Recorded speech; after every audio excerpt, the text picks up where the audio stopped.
ചർച്ച ചെയ്യുന്നത്.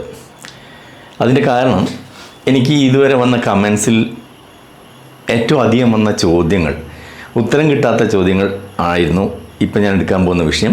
2, ഈ വിഷയം ഇതുവരെ യൂട്യൂബിൽ ഇലക്ട്രോണിക്സ് ഫീൽഡിൽ ആരും ചർച്ച ചെയ്തതായിട്ട് കണ്ടില്ല. ഒരുപക്ഷെ അത് അറിയാത്തതുകൊണ്ടായിരിക്കാം എന്ന് തോന്നുന്നു. വിഷയം തംബ്നെയിലിൽ കൊടുത്തു തന്നെ, ഇലക്ട്രോണിക്സ് പഠിച്ചാൽ ജോലി കിട്ടുന്നില്ല എന്ന് പറയുന്നു. സത്യമല്ല, അത് തെറ്റാണ്. പഠിച്ചാൽ ജോലി കിട്ടും. പിന്നെ എല്ലാവരും ജോലി കിട്ടുമോ എന്ന് ചോദിക്കാതെ എന്തുകൊണ്ടാണ് ജോലി അറിയാവുന്ന ആളെ എല്ലാവരും തിരഞ്ഞു വരുന്നത് നിങ്ങൾക്കൊക്കെ വ്യക്തമായിട്ട് അറിയാം. നമുക്ക് എല്ലാവർക്കും അറിയാം. അപ്പോൾ ജോലി അറിയില്ല എന്നുള്ളതാണ്. നിങ്ങൾ ഉദ്ദേശിക്കുന്നത് സർട്ടിഫിക്കറ്റ് കോഴ്സാണെങ്കിൽ സർട്ടിഫിക്കറ്റിന് കിട്ടാവുന്ന ജോലി വളരെ കുറച്ചേ ഉള്ളൂ. ഇപ്പോൾ +1 +2 പഠിക്കുന്ന പിള്ളേർ പഠിക്കുന്നു. ഈ സർട്ടിഫിക്കറ്റ് കിട്ടിയാൽ എന്ത് ജോലി കിട്ടും, അല്ലെങ്കിൽ ജോലി കിട്ടുന്നില്ല എന്നത് ഒരു ലോട്ടറി ടിക്കറ്റ് എടുക്കുന്ന ഒരു പ്രയോജനം മാത്രമേ ഉള്ളൂ എന്ന് എല്ലാവർക്കും അറിയാം. എങ്കിലും എല്ലാവരും പോകുന്നു. A+ ആണോ B+ ആണോ എന്നൊക്കെ ചോദിച്ചുകൊണ്ട്. അവർക്ക് അറിയാത്തതുകൊണ്ടല്ല അത്, മറിച്ച് ആ ഒരു കുട്ടി ഒരു 7ാം ക്ലാസ് മുതൽ തന്നെ ഒരു ജോലിക്ക് വേണ്ടി മാത്രം ഫോക്കസ് ചെയ്തുകൊണ്ട്, പല ഇഷ്ടങ്ങളായിരിക്കും എല്ലാവർക്കും, ഏത് ഫീൽഡാണോ അത് തിരഞ്ഞെടുത്ത് അത് പോയിരുന്നെങ്കിൽ ഒരു 20-21 വയസ്സാകുമ്പോഴേക്കും അവന് തീർച്ചയായിട്ടും ജോലിക്ക് എത്താൻ കഴിയും. ജോലി ഇല്ലാത്ത കുഴപ്പമല്ല, ശ്രമിക്കാത്ത അല്ലെങ്കിൽ പഠിക്കാത്ത കുഴപ്പമാണെന്ന് ആദ്യം മനസ്സിലാക്കുക. പിന്നെ ഇലക്ട്രോണിക്സ് അറിയാം എന്ന് പറയുന്നവർ ഒന്ന് സ്വയം ചിന്തിച്ച് നോക്കുക. ഇലക്ട്രോണിക്സിൽ നിങ്ങൾക്ക് ശരിക്കും എന്തൊക്കെ അറിയാം? അറിയാം മീൻസ് അറിയുന്നത് വ്യക്തമായിട്ട് അറിഞ്ഞിരിക്കണം. അല്ലാണ്ട് ഒരു അഡ്ജസ്റ്റ്മെൻറ്റ് കുറച്ചറിയാം എന്ന് പറയുന്നതിലും നല്ലത് അറിയില്ല എന്ന് പറയുന്നത് തന്നെയാണ്. ഒരു PCB വരയ്ക്കാനാണെങ്കിൽ നമ്മൾ ഈ പഴയ ചരിത്രങ്ങളൊന്നും പറയുന്നില്ല, 2025 അതിനി വരാൻ പോകുന്ന കാലഘട്ടത്തിലോ ഉള്ള ഒരു കാര്യത്തിലേക്ക് ഫോക്കസ് ചെയ്തുകൊണ്ടാണ് പറയുന്നത്. ഇലക്ട്രോണിക്സിൽ നിങ്ങൾക്ക് PCB വരയ്ക്കാൻ അറിയാമോ? ഇപ്പോൾ ഓൺലൈനാണ് വരയ്ക്കുന്നത്. വൃത്തിയായിട്ട് ആരെങ്കിലും ഒരു സ്കീമാറ്റിക് തന്നാൽ അത് വരയ്ക്കാൻ അറിയുമോ? അതിൽ സ്വന്തം ഒരു സ്കീമാറ്റിക് വരയ്ക്കാൻ പറ്റുമോ? കമ്പോണൻസ് ഒക്കെ പഠിച്ചെന്ന് പറയപ്പെടുന്നവരോടാണ് ചോദിക്കുന്നത്. അതറിയാമോ? ഇനി അസംബ്ലിങ്, ഏതെങ്കിലും ഒരു ഏറ്റവും എളുപ്പം ചെയ്യാൻ പറ്റുന്ന ഒരു അസംബ്ലിംഗ് എന്ന് പറഞ്ഞാൽ ഓഡിയോ ആംപ്ലിഫയർ അസംബ്ലിംഗ് ആണ്. നിങ്ങൾക്ക് അത് ചെയ്യാൻ സാധിക്കുമോ ഒറ്റയ്ക്ക്? ജസ്റ്റ് ആരെങ്കിലും ഒന്ന് പറഞ്ഞു തന്നാൽ. ഇനി അതല്ലെങ്കിൽ വേറെ ഒരു കോഡിങ്, എംബെഡഡ് കോഡിങ് അറിയാമോ? അതും അല്ലെങ്കിൽ വേറെ എന്തെങ്കിലും മെഷീനറീസ് അസംബിൾ ചെയ്യാൻ, അല്ലെങ്കിൽ മെക്കാനിക്കലായിട്ട് എന്തെങ്കിലും പരിചയമുണ്ടോ? ഈ മെക്കാനിക്കലും ഇലക്ട്രോണിക്സും കൂടി സംയോജിപ്പിച്ചുകൊണ്ട് മാത്രമേ നമുക്ക് എന്ത് പ്രോഡക്റ്റും നിർമ്മിക്കാൻ കഴിയൂ. അതിൻ്റെ കാരണം കാലത്തിനൊത്ത് അപ്ഡേറ്റ് ചെയ്യുന്നില്ല എന്നുള്ളതാണ്. വെറുതെ നമ്മൾ അപ്ഡേറ്റ് ചെയ്യുന്നില്ല എന്ന് പറഞ്ഞുകൊണ്ടും കാര്യമില്ല. എന്താണ് അപ്ഡേറ്റ് ചെയ്യേണ്ടത്? ഇലക്ട്രോണിക്സ് നന്നായിട്ട് കൈകാര്യം ചെയ്യാൻ ഈ കാലത്ത് എന്താണ് നിങ്ങൾ അപ്ഡേറ്റ് ചെയ്യേണ്ടത് എന്നാണ് അറിയേണ്ടത്. അത് പറയാൻ കാരണം എന്താണെന്ന് പറഞ്ഞാൽ, ഒരുപാട് നാളത്തെ എക്സ്പീരിയൻസ് ഉണ്ടെങ്കിൽ, അല്ലെങ്കിൽ ഈ ഫീൽഡിൽ നിൽക്കുന്ന, അല്ലെങ്കിൽ ഇതിലോട്ട് ഫോക്കസ് ചെയ്തുകൊണ്ടിരിക്കുന്ന ഒരാൾക്ക് മാത്രമേ നിങ്ങൾക്കത് കൃത്യമായിട്ട് പറഞ്ഞു തരാൻ സാധിക്കൂ. അങ്ങനെ ഒരാൾ അപൂർവങ്ങളായതുകൊണ്ടാണ് അതിൻ്റെ കാരണം. ഇപ്പം ഏറ്റവും വലിയൊരു ഉദാഹരണം ഞാൻ പറഞ്ഞുതരാം. ഞാൻ ഇലക്ട്രോണിക്സ് പഠിക്കുന്നതെന്ന് പറഞ്ഞാൽ 43 വർഷം, അതായത് 43 years ബാക്ക് ആണ് ഞാൻ ഇലക്ട്രോണിക്സ് പഠിച്ച് പുറത്തിറങ്ങുന്നത്. ആ കാലത്തെ ഇലക്ട്രോണിക്സ് അന്നെന്ന് പറഞ്ഞു കഴിഞ്ഞാൽ ട്രാൻസിസ്റ്റർ പോലും വരുന്നേ ഉള്ളൂ. വാൽവിൻ്റെ കാലഘട്ടത്തിലാണ് പഠിച്ചു തുടങ്ങുന്നത്. എന്ന് ഞാൻ അപ്ഡേറ്റ് ചെയ്ത് എനിക്കിപ്പോൾ മൊബൈൽ ഫോൺ ആപ്ലിക്കേഷൻ ക്രിയേറ്റ് ചെയ്യണോ, അതല്ലെങ്കിൽ വേറെ എന്തെങ്കിലും എംബെഡഡ് C കോഡ് എഴുതണോ, C ലാംഗ്വേജ് അറിയണോ, അതല്ലെങ്കിൽ വേറെ എനിക്ക് എന്തൊക്കെ ആവശ്യമുണ്ടോ അതൊക്കെ ഞാൻ പഠിച്ചു.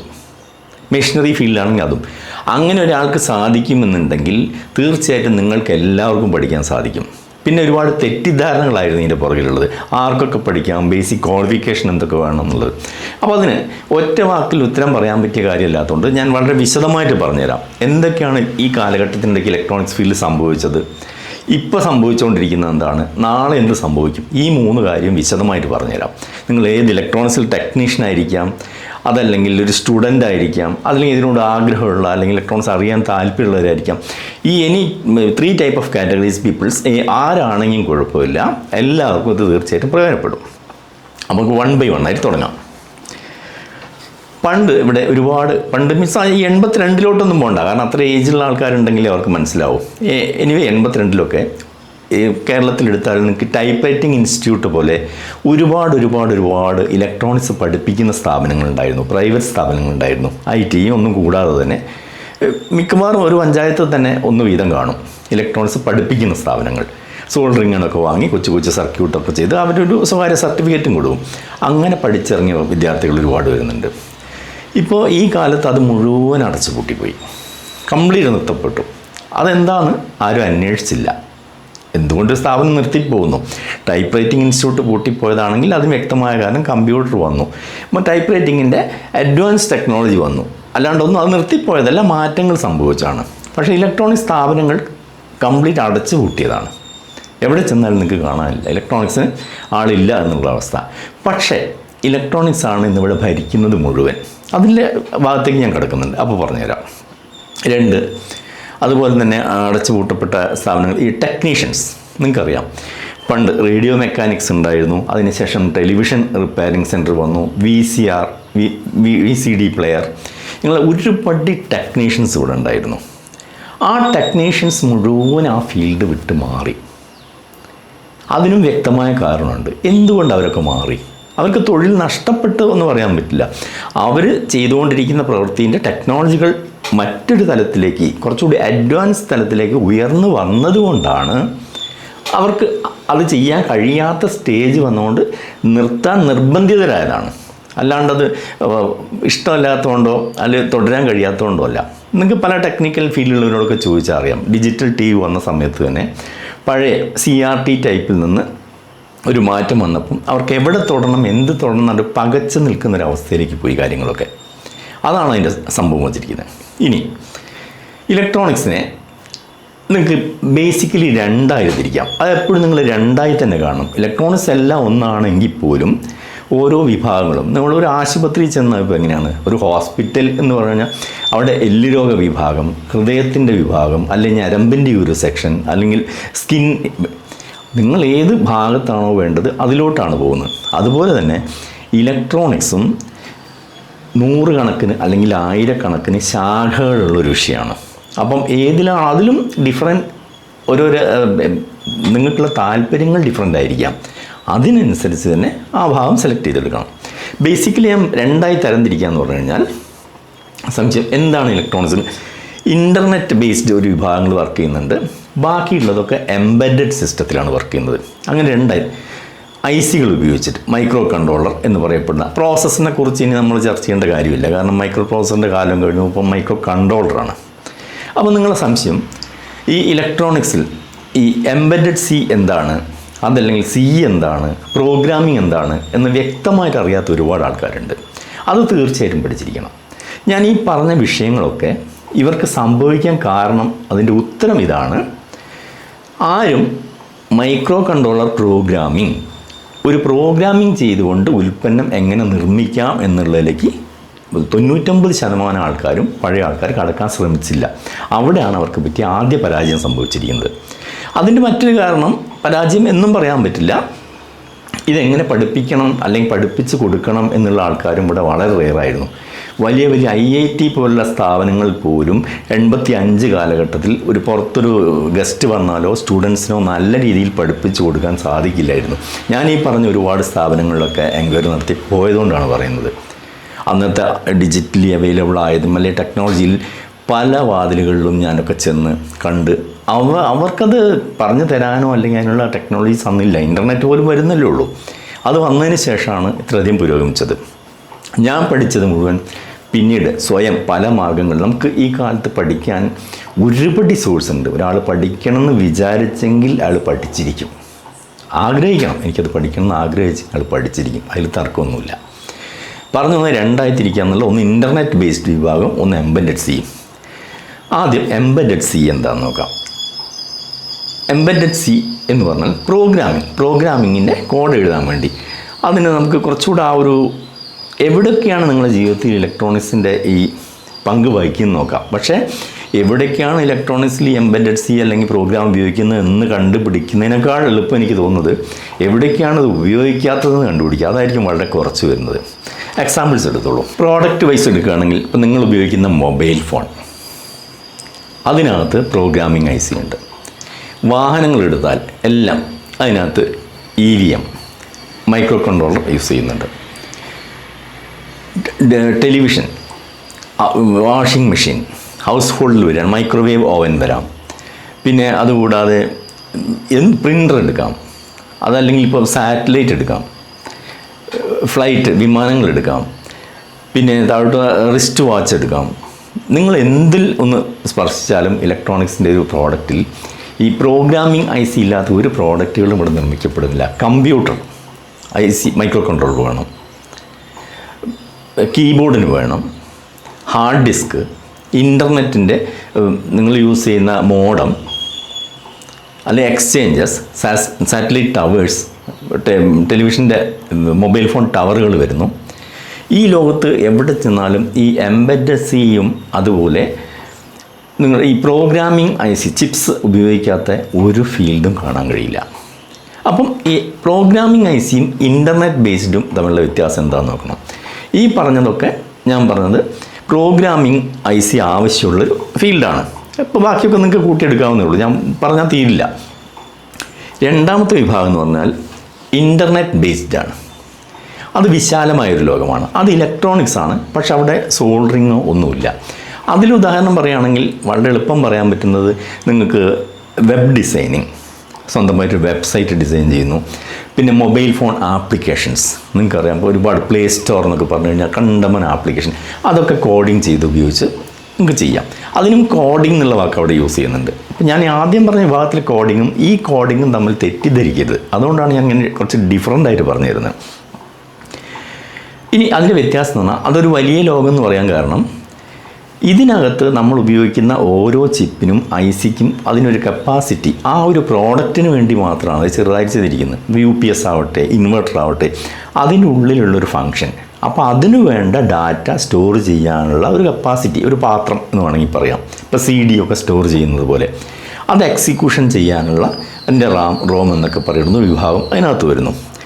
ആ പ്രോഗ്രാമാണ് നമ്മൾ കോഡിങ് ചെയ്തിട്ട് എഴുതിയിടുന്നത്.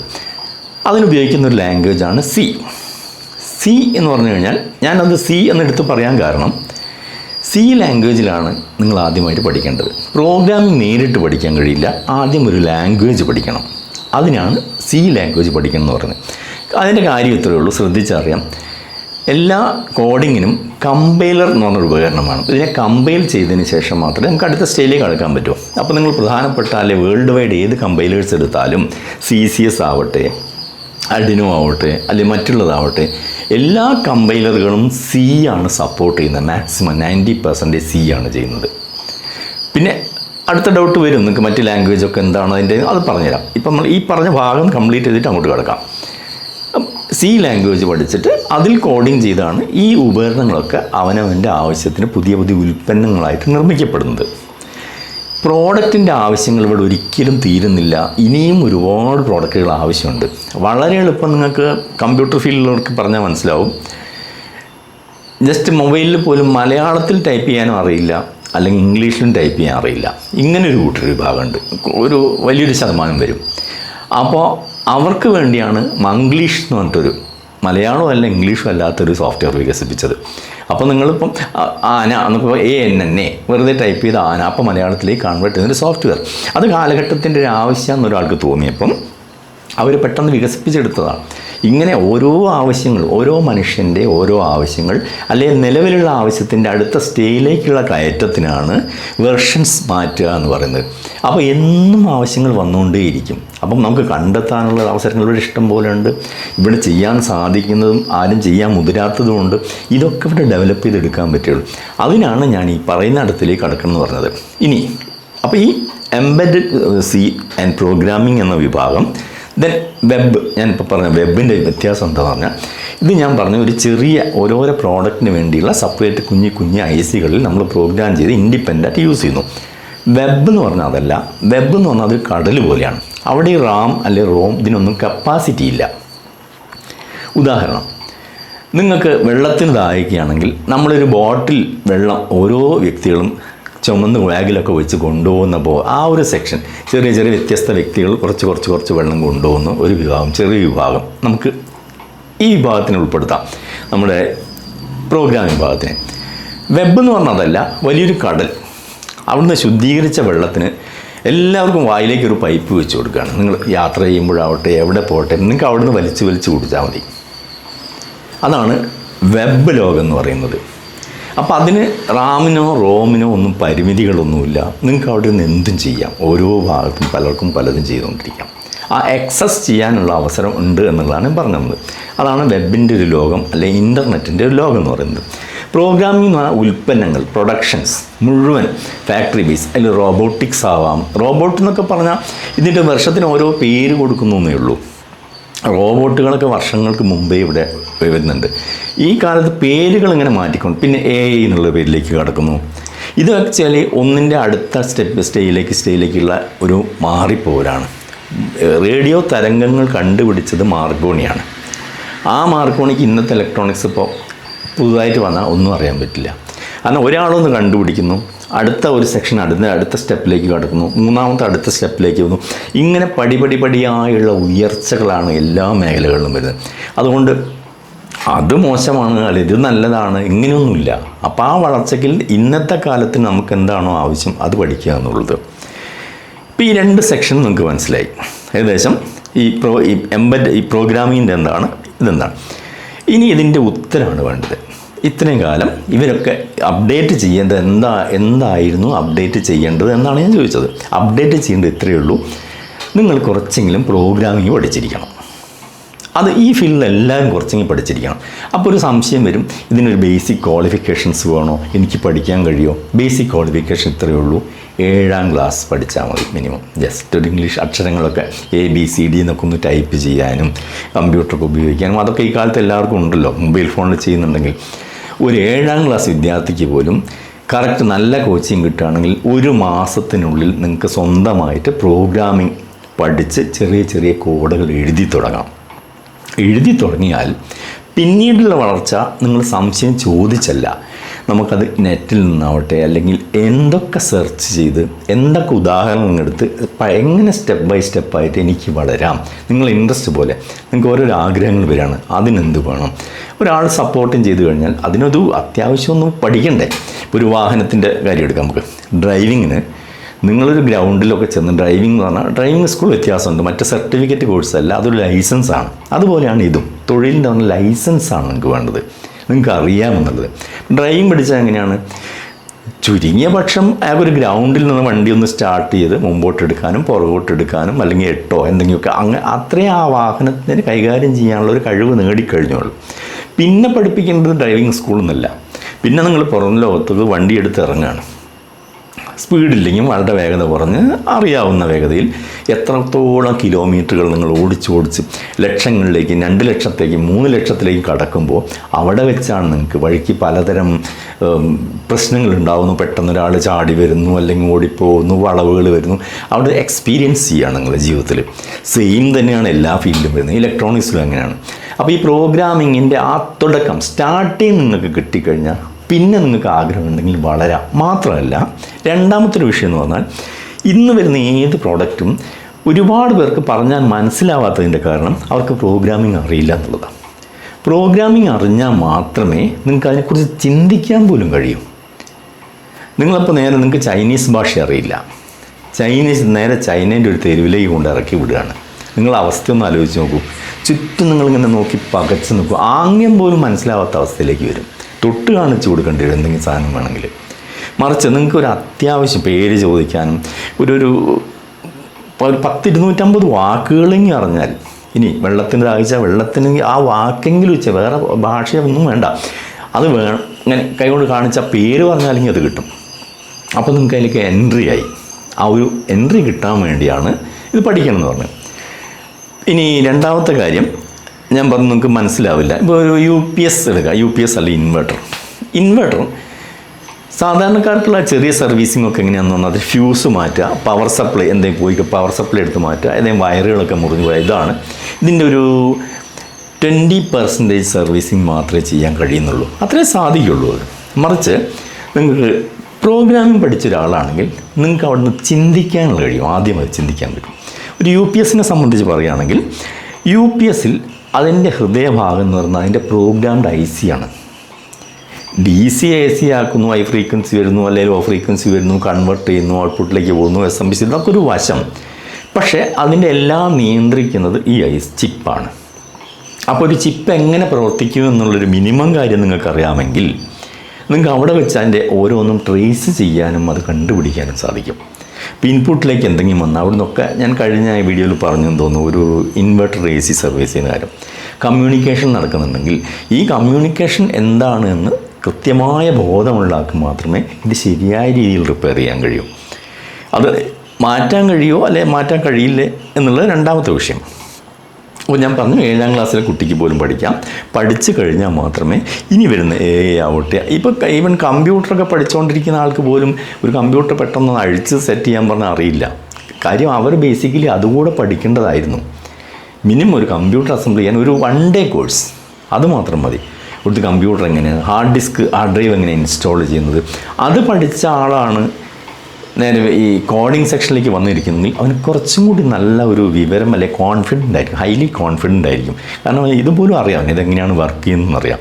മറ്റത് ഇതിനകത്ത് എന്തെങ്കിലും ഒരു എറർ വന്ന് ഹാങ് ആയി കഴിഞ്ഞാൽ പുള്ളി അവിടെ നിന്ന് എഴുന്നേറ്റു, പിന്നെ അടുത്ത ആളെ ആശ്രയിക്കാൻ പോകണം. അപ്പോൾ ആ ഒരു ഫീൽഡിൽ വർക്ക് ചെയ്യുമ്പോൾ അവർക്ക് അതിന് വേണ്ട എല്ലാ ബേസിക്സും കൊടുത്തുകൊണ്ട് വേണം അടുത്ത സ്റ്റേജിലേക്ക് വരാൻ. ഇപ്പം പറഞ്ഞു നിർത്തിയത് ഒന്ന് നെറ്റിൻ്റെ ഭാഗം, അത് വിട്ട് നമുക്ക് പ്രോഗ്രാമിങ് പഠിക്കാൻ ഒരു 7ാം ക്ലാസ്സുകാരന് പോലും പഠിക്കാൻ പറ്റുമെന്ന് പറഞ്ഞു. ഇനി ഇവിടുത്തെ പഠിപ്പിക്കുന്ന രീതിയും ഞാൻ പറഞ്ഞുതരാം. കോഡിങ്ങൊക്കെ പഠിപ്പിക്കുന്ന സമയത്ത് ഇവിടുത്തെ ഒരു രീതി ഞാൻ നോക്കിയപ്പം ഫീസിൻ്റെ മാത്രമല്ല, ഇപ്പോൾ എംബെഡഡ് സിയും പ്രോഗ്രാം പഠിക്കാൻ 1 ലക്ഷം രൂപയൊക്കെ ഫീസ് വാങ്ങുന്ന ആൾക്കാരുണ്ട്. അത് ഫീസ് വാങ്ങുന്നതല്ല ഇതിനകത്ത് വിഷയം. അവർ 6 മാസം 1 വർഷം ഇതിന് അഡ്വാൻസ് നടക്കണം. അപ്പോൾ ദൂരെയാണ് നിങ്ങളവിടെ താമസിക്കേണ്ടി വരും. നിങ്ങൾ താമസം, ഭക്ഷണം, മറ്റ് ചിലവ്, നിങ്ങൾ ആയുസ് 1 വർഷം ഈ ഒരു സംഗതി പഠിക്കാൻ വേണ്ടി ഇപ്പോൾ അവരങ്ങനെയാണത് എന്താണ് ഇവിടെ ഇതുവരെ നടന്നുകൊണ്ടിരിക്കുന്ന സിസ്റ്റം അങ്ങനെയാണ്. അതാണ് മാറ്റാൻ കഴിയാത്തത്. അപ്പോൾ ഈ 1 ലക്ഷം ഫീസിനേക്കാളുപരി നിങ്ങൾക്ക് ഒരു 1.5 ലക്ഷം രൂപ അല്ലാതെയും ചിലവും വരും. നിങ്ങൾക്കൊരു വർഷം നഷ്ടപ്പെടും. അത് എന്ത് കോഴ്സാവട്ടെ, ഈ ഇപ്പോൾ ഇതിനെക്കുറിച്ചല്ല ഞാൻ പറയുന്നത്. നിങ്ങൾ എന്ത് പഠിക്കുകയാണെങ്കിലും ഇപ്പം 10ാം ക്ലാസ് വരെ പഠിപ്പിക്കുന്നത് ശരിക്കും സിലബസൊക്കെ വെച്ച് പഠിപ്പിച്ച് കഴിഞ്ഞാൽ 4 വർഷം കൊണ്ട് അല്ലെങ്കിൽ പരമാവധി 5 വർഷം കൊണ്ട് പഠിപ്പിക്കാവുന്ന വിഷയങ്ങളെ ഇവർ വലിച്ചു നീട്ടി അതിൻ്റെ ലക്ഷ്യങ്ങളൊക്കെ വേറെയാണെന്ന് നിങ്ങൾക്കറിയാവുന്നതാണ്. പിള്ളേരൊക്കെ ഇരകളാണ്. അവിടുത്തെ കുറേ ഇരകളെ കിട്ടണം. ആ ഇരകളുണ്ടെങ്കിൽ അവർക്ക് ആ സിസ്റ്റം അതുപോലെ ഓടിച്ചു കൊണ്ടുപോകാൻ കഴിയും. അതാണ് അതിൻ്റെ ഉത്തരം. അല്ലാതെ അവർക്ക് പഠിപ്പിക്കാൻ കഴിയാതെ ഇനി ഇത്രയാളെ പഠിപ്പിച്ച് അവർക്ക് ജോലി കൊടുക്കാൻ, ജോലി അല്ലല്ലോ പഠിപ്പിക്കുന്നത്, സർട്ടിഫിക്കറ്റ് അല്ലേ. അതിനും ഇപ്പോൾ വെറുതെ എഴുതി കൊടുക്കുകയാണ്, എല്ലാവരും സർട്ടിഫിക്കറ്റ് എഴുതി കൊടുക്കുകയാണ്. അതുകൊണ്ടാണ് ആർക്കും ജോലി കിട്ടാത്തത്. നിങ്ങൾ സ്വകാര്യ സ്ഥാപനങ്ങളിൽ എവിടെ ചെന്ന് കഴിഞ്ഞാലും അവിടെ സർട്ടിഫിക്കറ്റ് അവർ നോക്കുന്നില്ല എന്നുള്ളതാണ്. സർട്ടിഫിക്കറ്റ് കൊണ്ട് കാര്യമില്ല. പിന്നെ അല്ലാത്തവരൊക്കെ എടുത്തു കഴിഞ്ഞാൽ എന്ത് ചെയ്യുന്നു, അവിടെ അറിയാവുന്ന ആളെ കൂടെ ഒരു 6 മാസം 1 വർഷം ഇരുത്തി അവരെ കെയർ ഓഫിൽ പഠിപ്പിച്ച് കൊണ്ടുവരികയാണ് ചെയ്യുന്നത്. എല്ലാ ഫീൽഡിലും, എല്ലാ ഇൻഡസ്ട്രിയിലും. അല്ലാതെ മുഴുവൻ പഠിച്ച ആളെ അവർക്ക് കിട്ടാനില്ല. അങ്ങനെ നിങ്ങൾ പഠിക്കേണ്ടത് പ്രോഗ്രാമിംഗ് എന്ന് പറഞ്ഞാൽ എല്ലാവരും ചെന്ന് ഇപ്പോൾ ആർഡിനോ ആണെങ്കിൽ നേരെ ചെന്ന് ഒരു ആർഡിനോ ബോർഡ് എടുത്തു, അങ്ങോട്ട് പ്രോഗ്രാം ചെയ്തു. അങ്ങനെ പഠിക്കാൻ കഴിയില്ല. നിങ്ങൾ പ്രോഗ്രാമിംഗ് ചെയ്യണമെങ്കിൽ ഒരു ലാംഗ്വേജ് ആദ്യം പഠിക്കേണ്ടത്. ലാംഗ്വേജ് അതും വർഷങ്ങളോളല്ല, വളരെ കുറച്ച് ഇതിന് വേണ്ടത് മാത്രം പഠിച്ചാൽ മതി. ഒരു 4 ദിവസം 5 ദിവസം കൊണ്ട് പഠിപ്പിക്കാൻ അറിയാവുന്ന ആളുണ്ടെങ്കിൽ നിങ്ങൾക്ക് ഇതിന് വേണ്ട ലാംഗ്വേജ് പഠിപ്പിക്കും. സി ഇതിനകത്ത് യൂസ് ചെയ്യുന്നതിന് എംബെഡഡ് സി എന്ന് പറയും. അല്ലാതെ സാധാരണ സി അല്ലെ CPP എന്നൊക്കെ പറഞ്ഞു കഴിഞ്ഞാൽ അത് ഇൻ്റർനെറ്റ് ബേസ്ഡ് ആണ്. ഈ സി ഉപയോഗിച്ചിട്ടാണ് ബാക്കി എല്ലാ ലാംഗ്വേജുകളും ഡെവലപ്പായി വന്നിരിക്കുന്നത്. പൈത്തൺ അല്ലേ എന്ന് ചോദിക്കും ഒരാൾ. പൈത്തൺ പറ്റുമോ? അതല്ലെങ്കിൽ HTML മതിയോ, അല്ല ഒറാക്കിൾ മതിയോ, ഇങ്ങനെയൊക്കെ ചോദിക്കും. അപ്പം നിങ്ങൾ അതിലേക്കൊന്നും പോകണ്ട, നിങ്ങൾ ഒരെണ്ണം പഠിക്കുക. അത് പഠിച്ചു കഴിഞ്ഞാൽ ബാക്കിയൊക്കെ എന്താണെന്ന് അപ്പം മനസ്സിലാവും. പിന്നെ അത് ചോദിക്കേണ്ട ആവശ്യമില്ല. ഒരു മോട്ടോർ വാഹനമാണെങ്കിൽ നിങ്ങൾ ഈവൺ ഒരു സ്കൂട്ടർ പഠിച്ചാലും ബൈക്ക് പഠിച്ചാലും കാറാണെങ്കിലും ലോറി ആണെങ്കിലും അതിൻ്റെ ബേസിക്സ് കോമൺ ആണ്. ആക്സിലേറ്റർ, ക്ലച്ച്, ബ്രേക്ക്, ഗിയർ സിസ്റ്റങ്ങളാണ്. അപ്പോൾ ഒന്ന് പഠിച്ചു കഴിഞ്ഞാൽ നിങ്ങൾക്ക് മറ്റത് പഠിക്കാൻ പിന്നെ 5% എഫർട്ടും കൂടി അധികം മതി.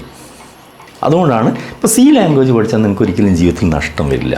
അത് ഏറ്റവും കുറഞ്ഞ സമയം കൊണ്ട് പഠിക്കുന്നതാണ് നല്ലത്. നിങ്ങൾക്ക് വേണ്ടത് പഠിക്കുക.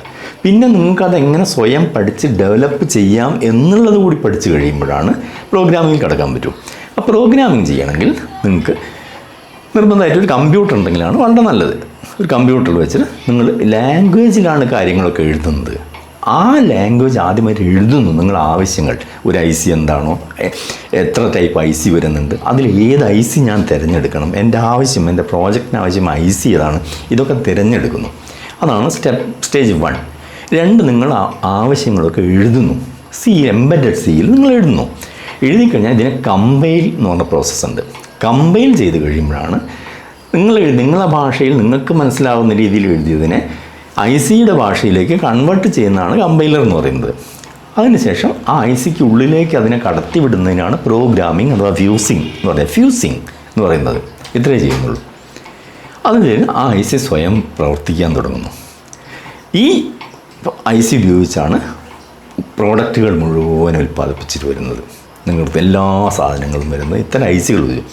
അപ്പോൾ അതിൻ്റെ പ്രോഗ്രാമിംഗ് പഠിക്കുക എന്നുള്ളതാണ് എല്ലാവരും പരമാവധി പഠിക്കാൻ ശ്രമിച്ചുകൊണ്ടിരിക്കണം. നിങ്ങൾക്ക് ഇഷ്ടമുള്ള നല്ലൊരു സ്ഥലം എവിടെയാണോ നിങ്ങൾക്ക് അവൈലബിളായിട്ട് ഏറ്റവും നല്ലത് പഠിച്ചിറങ്ങിയ ഏതെങ്കിലും സ്ഥാപനങ്ങളിലാണെങ്കിൽ പഠിച്ചിറങ്ങിയ വിദ്യാർത്ഥികളോട് ചോദിക്കുക, നിങ്ങളവിടെ പഠിച്ചിരുന്നു, എങ്ങനെയുണ്ട്, പഠിക്കാൻ സാധിച്ചോ, ഇത് മാത്രം ചോദിച്ചാൽ മതി. ഉത്തരം യെസ് എന്നാണെങ്കിൽ നിങ്ങളൊന്നും നോക്കേണ്ട ആവശ്യമില്ല. നിങ്ങൾക്ക് വിശ്വാസമുള്ള, പരിപൂർണ്ണ വിശ്വാസമുള്ള എവിടെയും തിരഞ്ഞെടുക്കുക, പഠിക്കുക.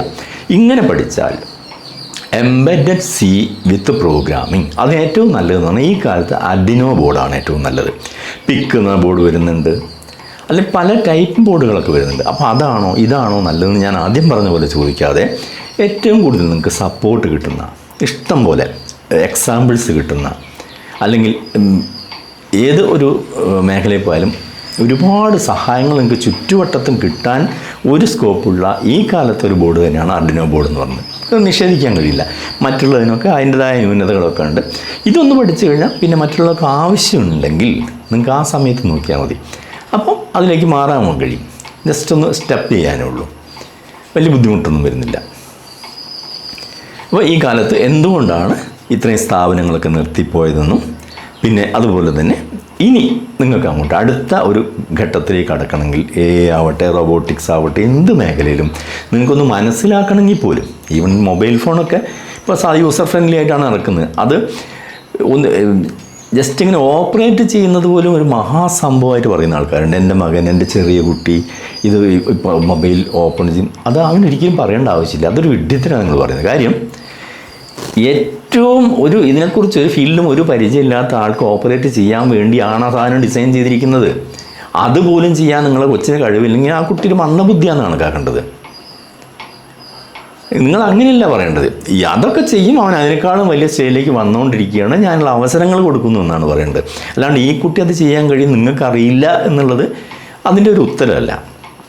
ഞാൻ പറഞ്ഞു യൂസർ ഫ്രണ്ട്ലി. ഒരു ഫോൺ ഇറക്കുമ്പോൾ എല്ലാവരും അങ്ങനെയാണ് അത് മാർക്കറ്റിലേക്ക് ഇറക്കുന്ന മാർക്കറ്റിലുള്ള ആൾക്കാരെ നോളേജും ഇത് ഉപയോഗിക്കുന്ന ഉപഭോക്താവിനെ കുറിച്ചൊക്കെ പഠിച്ചായിരിക്കുമല്ലോ ഈ കമ്പനികളൊക്കെ ഇറക്കുന്നത്. അല്ലാതെ ഹൈലി കോംപ്ലിക്കേറ്റഡ് ആയിട്ട് നിങ്ങൾ എന്തെങ്കിലുമൊക്കെ പഠിച്ചിട്ട് വരണം എന്നുള്ളതൊക്കെ അങ്ങനെ ആ സ്റ്റൈലല്ല ഇറക്കുന്നത്. പിന്നെ ഉപദേശം ഇപ്പം നിങ്ങൾക്ക് നെറ്റിൽ കിട്ടുമെന്ന് പറയുമെങ്കിലും പെട്ടെന്നൊന്നും നെറ്റിൽ നിന്ന് അങ്ങനെയൊന്നും നിങ്ങൾക്ക് ഒരു ആൻസർ കിട്ടില്ല. കാരണം നെറ്റിൽ അത് എന്താണ് പ്രോംപ്റ്റ് ചെയ്ത് ചോദിക്കേണ്ടതെന്ന് അറിഞ്ഞാലല്ലേ അതിനുള്ള ഉത്തരം കിട്ടും. ഇപ്പോൾ ചിലർ പറയും കോഡിങ്ങിനൊക്കെ നിങ്ങൾക്ക് ChatGPT യൂസ് ചെയ്യാം. നിങ്ങൾ ഉപയോഗിച്ച് നോക്കിയിട്ടുണ്ടോ? ഞാൻ പറയുന്നു ChatGPT നിങ്ങൾക്ക് എഴുതി കിട്ടും. നിങ്ങൾ ഡയറക്റ്റ് അത് എടുത്തിട്ട് പേസ്റ്റ് ചെയ്തിട്ടുണ്ടെങ്കിൽ അത് കമ്പൈലാവില്ല. സിൻടാക്സ് എറർ, എന്തെങ്കിലും എറർ കാണിക്കും. 100 കണക്കിന് ചെയ്ത് ഞാൻ ടെസ്റ്റ് ചെയ്തിട്ടാണ് പറയുന്നത്. പക്ഷെ ചെയ്യാം. പഠിച്ച ഒരാളെ സംബന്ധിച്ച് അത് എഡിറ്റ് ചെയ്യാം. 2-3 മിനിറ്റ് കൊണ്ട് എവിടെയാണത് നമുക്ക് പെട്ടെന്ന് മനസ്സിലാവും എവിടെയാണ് അതിൻ്റെ പ്രശ്നം. അതൊന്ന് എഡിറ്റ് ചെയ്ത് മാറ്റി എഴുതി കൊടുത്താൽ ഭംഗിയായിട്ട് വർക്ക് ചെയ്യും. അപ്പോൾ പഠിച്ചിരിക്കണം എന്നുള്ളത് മസ്റ്റാണ്. അതിൽ യാതൊരു വിട്ടുവീഴ്ചയില്ല. പഠിച്ചു കഴിഞ്ഞാൽ പിന്നെ നിങ്ങൾക്ക് എല്ലാം യൂസ് ചെയ്യാൻ പറ്റും. ഈ AI വരുന്നതും മറ്റുള്ള ഒക്കെ നമുക്ക് ഉപയോഗിക്കുന്ന ടൂളുകളാണ്, ഫ്രീ ടൂൾസാണ്. അതുപോലെ പഠിക്കാനുള്ള അവസരങ്ങൾ എല്ലാം നമുക്ക് ഫ്രീ ആയിട്ട് കിട്ടും. പക്ഷെ അതെങ്ങനെ കണ്ടെത്തി എങ്ങനെ അപ്ലൈ ചെയ്യണം, ഏത് റൂട്ടിലൂടെ ഞാൻ പോയാലാണ്, എങ്ങനെയാണ് എനിക്ക് പഠിക്കാൻ കഴിയുന്നത്, എങ്ങനെ പഠിക്കാൻ കഴിയും എന്നുള്ളതാണ് ഏറ്റവും വലിയ പഠനം. അത് വന്നു കഴിഞ്ഞാൽ പിന്നെ നിങ്ങൾ അങ്ങോട്ട് ഉയരങ്ങളിലേക്ക് വളരുകയാണ്. നിങ്ങൾ ആഗ്രഹിക്കുന്ന ഈ ഇലക്ട്രോണിക്സ് ഫീൽഡിൽ എന്താണോ അത് മുഴുവൻ നിങ്ങൾക്ക് നേടിയെടുക്കാൻ സാധിക്കും. 100% പ്രോമിസ് ചെയ്യുന്നു. ശേഷം ഇതുപോലെ മറ്റൊരു വിഷയവുമായി അല്ലെങ്കിൽ വീഡിയോയുമായി കാണുന്നവരെ ഗുഡ് ബൈ.